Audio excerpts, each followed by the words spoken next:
We are Arsenal. Wembley bound. We love Arsenal. Oh yes, We are Arsenal. no mercy. We're Arsenal forever. We are Arsenal. Road to Wembley. We love Arsenal. Oh yes, We are Arsenal. can't stop us. We're Arsenal forever.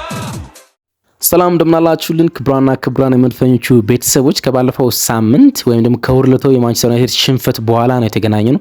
ብዙ የስሜት መውረዶች ስለነበሩ ተጠፋፍተናል። ብዙ የአርሰናል ደጋፊዎች እንደደረሰባቸው እኛም ጋር ያ ስሜት ነበረ። ከዛ በኋላ ተገናኝተናል። ብዙ ነገሮች ልንነጋገር ይገባል።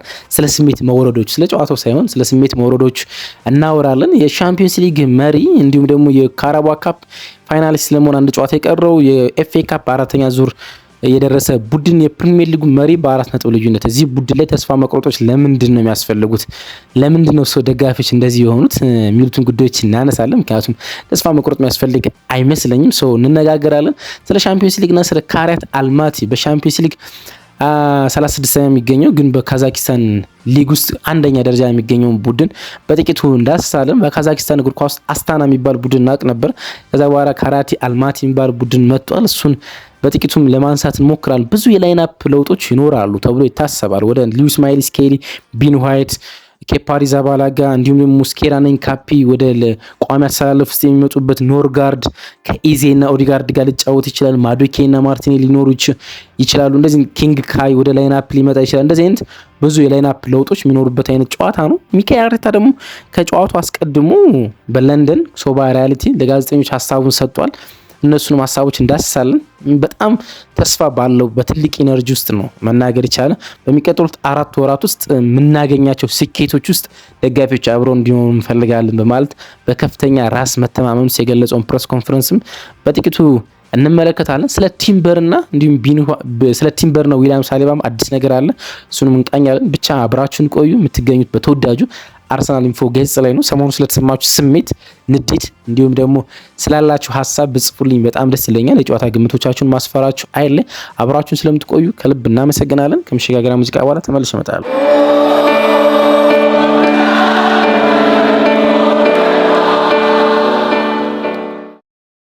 የአውሮፓ ሻምፒዮንስ ሊግ ዛሬ ምሽት 5 ሰዓት ላይ በ18 ከተሞች በ18 የተለያዩ ስታዲየሞች የሊግ ፌዝ መርሃ ግብሮችን ያጠናቅቃል። 8ኛ ሳምንት የሊግ ፌዝ ጨዋታዎችን አከናውንና በሚቀጥሉት ጥቂት ሳምንታት ውስጥ ወደ ኖክአውት ስቴጅ መርሃ ግብሮች ይሸጋገራል ማለት ነው። ወደ ጥሎ ማለፍ ጨዋታዎች ማለት ለአንዳንድ ቡድኖች ይሄኛው መርሃ ግብር ወሳኝ ነው በጣም ማለት ነው።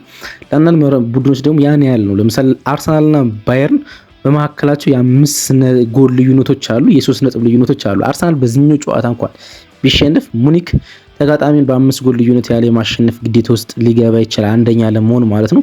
ደግሞ አንደኛና ሁለተኛ ያለው ቤኔፊት ተመሳሳይ ነው። ስለዚህ ለአርሰናልና ለባየርን ያን ያህል ልዩነት ላይኖሩ ይችላል፣ ግን ለአንዳንድ ቡድኖች በጣም ወሳኝ ነው። በተለይ ቶፕ 8 ውስጥ ለመጨረስ ፒኤስጂ፣ ኒውካስል፣ ቼልሲ፣ ባርሴሎና፣ ስፖርቲንግ ሲቲ፣ አትሌቲኮ ማድሪድ፣ አትላንታ ይፎካከራሉ በቀጥታ በ8 ውስጥ ለማለፍ ማለት ነው። ለእነዚህ ቡድኖች በጣም ወሳኝ ነው። አንዳንዶች ደግሞ እንዳይወርዱ ወይም ደግሞ ኢሊሚኔት እንዳይሆኑ ፕሌይኦፍ ውስጥ ለመግባት ወሳኝ ነው። ለናፖሊ፣ ለክለብ ብሩጅ፣ ለቦዶ ጊልሜት ባለፈው ሲቲ ላሸነፈው ቡድን፣ ለኦሎምፒያኮስ፣ ለቢልባኦ፣ ለፒኤስቪ፣ ለሞናኮ የመሳሰሉ ቡድኖች በሻምፒዮንስ ሊግ የኖክአውት ስቴጅ ለመቆየት በጣም ወሳኝ ጨዋታ ይሆናል ማለት ነው። እንዳልኳችሁ ለአንዳንዶች ደግሞ ያን ያህል ብዙም ትርጉም ያለው ጨዋታ ላይሆን ይችላል። እንግዲህ በሻምፒዮንስ ሊግ አንደኛ ደረጃ የሚገኘው ቡድንና በሻምፒዮንስ ሊግ መጨረሻ ላይ የሚገኘው ቡድን የሚያደርጉት መርሃ ግብር ነው።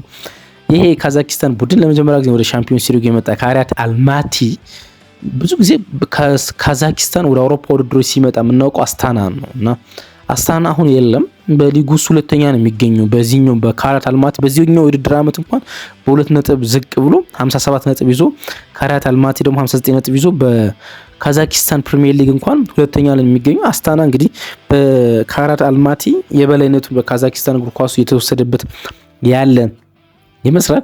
በጣም የሚገርመው ነገር ካሪያት አልማቲ ፕሮኖንስ አደረገው ልክ ሊሆን አልሆን አላውቅም፣ ግን እንደምታደምጡኝ እርግጠኛ ነኝ። ካሪያት አልማቲ የፕሪሚየር ሊጉ የሻምፒዮንስ ሊግ የሊግ ፌዝ ድልድል ሲወጣ ከአርሰናልና ከማድሪድ ጋር ሲደርሱ የነበሩትን ስሜቶች ቪዲዮዎች የምታገኙ ከሆነ ብታዳምጧቸው በጣም ደስ ይለኛል። እና ለምን እንደዛ እንደተደሰቱ ተጠይቆ ነበር። ምክንያቱም ከማድሪድም ከአርሰናል ጋር መጫወት በጣም ከባድ ነው፣ ግን ተጫዋቾቹ ቁጭ ብሎ አንድ ላይ ነበር የተመለከቱት የድልድሉ ሲወጣ ማለት ነውና ተጠይቀው ነበርና ሪያል ማድሪድ ወደ ካዛኪስታን ነው የተጫወተና ለደጋፊያችን በጣም ትልቅ ነገር ነው አለ። ከሪያል ማድሪድ ጋር ስንጫወት እነሱ መመልከታቸው ያን እድል መስጠታችን አለ። ከአርሰናል ጋር ሲባል ደግሞ ወደ ለንደን ወደ ኤምሬትስ ደን ጨዋታ ልናከናውን ነው። ያን እድል በማግኘታችን በጣም እድለኞች ሲሉ ነበር እና ያን እድል ዛሬ ያገኙታል ማለት ነው። በዛ ደስተኛ የሚሆኑ ይመስለኛል። እንግዲህ በታሪክ ለመጀመሪያ ጊዜ ነው የሚገናኙት ሁለቱ ቡድኖች። አርሰናል ከማንቸስተር ዩናይትድ የኤምሬትስ ሽንፈት ሃንጎቨር ለመላቀቅ ነው። በጣም ብዙ ደጋፊዎች እንደደበራችሁ እርግጠኛ ነኝ። እኛም የጠፋ ነው። ለዛ ነው በተመሳሳይ ስሜቱ ስለነበርን፣ ግን ደግሞ ያን ያህል በጣም ድሮፕ አውት የሚያደርግ አይመስለኝም። ስሜቶች መዘብራረቅ በእግር ኳስ ውስጥ ያለ ነው። ግን በጣም ብዙ ሶሻል ሚዲያዎች ውስጥ አርቴታ ሲተች፣ ሲሰደብ፣ ፈሪ ሲባል በብዙ ተጫዋቾች ውስጥ ሲወቀስ እየሰማው ነው የምገኘው። አንድ አሰልጣኝ ውጤት ካላመጣ ሊወቀስ ይገባል። በዛ በደንብ እስማማለሁ፣ ግን በዚህ ልክ ስለመሆኑ እርግጠኛ አይደለሁም። ከኔ ሀሳብ ርቆ ልትሆን ትችላላችሁ። በዚህ ውድድር ዓመት የእንግሊዝ ፕሪሚየር ሊግን አርሰናል የማሸነፍ እድሉ ለኔ አሁን 100% ነው። በእጁ ላይ ያለው ውጤት መሆኑ ብቻ ሳይሆን ያን የማድረግ አቅም ያለው ቡድን አርሰናል ነው። አሁን በቃ የአርሰናል ክራይሲስ የሚባለው ትልቁ ክራይሲስ ይሄ ነው። ባለፉት 5 ዓመታት አርሰናል ከ3 ጌም በላይ ክራይሲስ ውስጥ ገብቶ አያውቅም፣ ወይም ደግሞ ከ3 ጌም በላይ ነጥቦችን ጥሎ አያውቅም በተከታታይ ማለት ነው። በሁለት የፕሪሚየር ሊግ ጨዋታዎችን ጎል ሳያስቆጥር በአቻ ውጤት ተጠናቀቀ፣ በሲቲ ግራውንድ እና በኤሚሬትስ ከሊቨርፑል ጋር። ከዛ ደግሞ በዩናይትድ ተሸነፈ ማለት ነው። በመሀል ኢንተርን ወደ ሳንሴሮ ጁሴፒ ሜአዛ አቅንቶ ናሮዜሪዎችን ማሸነፍ ችሏል። 3-1 ያሸነፈ ትልቅ ውጤት ነው፣ ግን በፕሪሚየር ሊግ 3 ተከታታይ ጨዋታዎችን ማሸነፍ አልቻለም እና ክራይሲስ ነው። ከዚህ በላይ ግን ሊሆን አይችልም፣ በእርግጠኝነት ነግራቸዋለሁ ማለት ነው። ሚኬል አርቴታ ከዚህ በላይ ክራይሲስ ገብቶ አያውቅም። ከዚህ በላይ በጣም መጥፎ ሳምንታቶችን ገጥሞት አያውቅም። በእግር ኳሱ እንደዚህ አይነት ነገሮች ይፈጠራሉ። ባለፉት ሳምንታት የነበሩትን መርሃ ግብሮች ቢያሸንፍ ለሻምፒዮንስ ሊግም ሆነ በፕሪሚየር ሊግ ውስጥ ያለውን የደረጃ ሰንጠረዥ በጣም ከፍ አድርጎ ለሻምፒዮንስ ሊግ ረፍት ስሜት ይሰማው ነበር። በተለያዩ ኖክአውት ስቴጅ ጨዋታዎች ውስጥ የፕሪሚየር ሊግ ጨዋታዎች ሀሳብ ሳይሆኑበት እንዲጫወት ያስችል ነበረ። ትልቅ እድል ነው። በብዙ የፕሪሚየር ሊግ ጨዋታዎች ተጫዋቾች እያሳረፈ እንዲጫወት ያስችል ነበረ። ለደጋፊዎች ደግሞ እርጋታን ወይም የማረፍ ስሜትን ይሰጥ ነበር። ያ መሆን አልቻለም። ግን ያን ያህል ደግሞ በጣም የሚያናድ የሚያበሳጭ ዋንጫውን የማጣት ያህል ስሜት እንዲሰማ የሚያስፈልግ አይመስለኝም። በዩናይትድ መሸነፍ ኢትዮጵያ ውስጥ ላሉ ደጋፊዎች እና ላለን ደጋፊዎች መጥፎ ስሜት እንደሚሰጥ አውቃለሁ። ግን ለዋንጫው ነው ዋናው የምንጫወተው ማለት ነው። ዋናው እሱ ነው። ዋንጫው ትልቁ ጎል ፔሪድ ስለሆነ ማለት ነው። በካራባኦ ካፕ ግማሽ ፍጻሜ የኖክአውት የመጀመሪያ ስቴጅ ያሸንፈዋል። ወደ ፋይናል የማለፍ እድሉ ሰፊ ነው። የሻምፒዮንስ ሊግ የሊግ መሪ ነው። በሻምፒዮንስ ሊግ የምድብ ድልድል ውስጥ 2 ጨዋታዎች አልፎ ነው ወይም ፕሌይኦፍ ሳይጫወት 2 ጨዋታዎችን አርፎ ከዛ በኋላ ቀለል ካለ ቡድን ጋር ነው የሚጫወተው። እሱም ትልቅ እድል ነው። በፕሪሚየር ሊጉ መሪ ነው። በኤፍኤ ካፕ 4ኛ ዙር ነው የሚገኘው። ይህም ቡድን ልታብጠለጥሉት በፍጹም አትችሉም። በፍጹም ማለት ነውና የሆኑ መውረዶች በእግር ኳስ ሁሌም ያጋጥማሉ። የሆኑ መውረዶች ማለት ነው። ከዛ በኋላ ደግሞ ትመለሱ ነበር። ታስታውሳላችሁ እንግሊዝ ፕሪሚየር ሊግ በዚህ ውድድር ዓመት ብዙ ናሬሽኖች ነበሩት። በጣም ብዙ ናሬሽኖች። እኔ ለምሰራበት ሬዲዮ ጣቢያ ይሄን ደጋግሜ እናገራለሁ። በጣም ብዙ ናሬሽኖች ነው የነበሩት። ለምሳሌ ሊጉ ሲጀመር የመጀመሪያ 5ኛ ሳምንት ላይ ሲገኝ እኛ 5 ነጥብ ጥለናል። 5 ነጥብ ማለት ነው። ሊቨርፑልም በተከታታይ 5 መርሃ ግብሮችን አሸንፏል። ሊቨርፑል ፐርፌክት ቡድን ዲፌንዲንግ ሻምፒዮን ሆኖ እንደሚቀጥል እርግጥ ነበረ። ለዋንጫ ማንጫወት ያህል ስሜት ተሰምቶን ነበር አይደለ? እንደዛ አልተፈጠረም፣ ተፈጥሮ ነበረ። ከዛ ሊቨርፑል ያለበትን ሁኔታ ተመልከቱ፣ ምን አይነት መፈራረስ ውስጥ እንደገባ ማለት ነው። ከዛ በኋላ አርሰናል በጣም ፐርፌክት ቡድን መሰለ። ብዙዎች ስለ አርሰናል ብዙ አወሩ፣ በጣም ስለ ፐርፌክሽኑ አወሩ። ከዛ ምን ተፈጠረ? ሊቨርፑል ማለት ማንቸስተር ሲቲ በተከታታይ ጨዋታዎችን አሸነፈ። በተከታታይ ኤርሊንግ ብራውት ሃላንድ 2 እና 3 ጎሎችን በየጨዋታው ያስቆጠረ ወጣ። ከአርሰናል ጋር ያለው የነጥብ ልዩነት 2 ብቻ ሆነ እና ሲቲ ዋንጫው እንደሚበለው ሁሉም እርግጠኛ ሆነ። ምክንያቱም ከኋላ ተነስቶ ብዙ ጌሞችን ማሸነፍ ጀመረ። ከዛ በኋላ አርሰናል ተከታታይ ፕሪሚየር ሊግ ጨዋታዎችን አሸነፈ። ወደ 8 የሚጠጉ ተከታታይ ጨዋታዎችን ማሸነፍ ጀመረ። ሲቲ በአርሰናል ተከታታይ ጨዋታዎች ማሸነፍ ምክንያት ፍራስትሬት እያደረገ ነጥብ ሲጥል ተመለከት ነው። እናም ያለው የነጥብ ልዩነት ወደ 7 ሲሰፋ ተመለከት ነው። ወደ 7 ሲሰፋ እናም ሁሉም ሰው አርሰናል ፐርፌክት ቲም ሆነ። አሁን የአርሰናል ስትራግል ታይም ነው። እናም ይሄ ያጋጥማል በእግር ኳስ ውስጥ። እናም አርሰናል ያንሰራራሉ ብዬ አስባለሁ ሳይሆን በእርግጠኝነት ከሚቀጥለው ሳምንት የሊድስ ጨዋታ ጀምሮ አርሰናል ተከታታይ ጨዋታዎች ማሸነፍ ይጀምራል። ከዛ በኋላ ነገሮች መቀየር ይጀምራሉ። በአመቱ መጨረሻ ላይ የአርቴታን ስም ፕሮፋይል የአርቴታን ስም ያነሳን ማወደሳችን ላይቀር ወይም ደግሞ ክሬዲቱ መስጠታችን ላይቀር ለዚህ ቡድን አሁን ብዙ አፍ መክፈቶች ባይኖሩ ብዙ መተቸቶች ባይኖሩ መልካም ነው ብዬ አስባለሁ። ስሜቶች ዝቅ ሲሉ እንዲህ ሊያስፈልግ ይችላል። እናም ውጤት ሲጠፋ አርሰናል አሰልጣኝ መተቸት ግድ ሊሆን ይችላል። ግን በዚህ ያህል ልክ ሊሆን ይገባል ብዬ በዚህ ያህል ልክ ተስፋ መቁረጦች ያስፈልጋሉ ብዬ በፍጹም አላስብም። 15 የፕሪሚየር ሊግ ጨዋታዎች ያስፈልጋሉ። አርሰናል ተከታታይ 5 ጨዋታዎችን ብቻ ማሸነፍ የሚችል ከሆነ ማንቸስተር ሲቲ ሙሉ በሙሉ ፍራስትሬት ያደርጋል፣ ሙሉ በሙሉ ማለት ነው።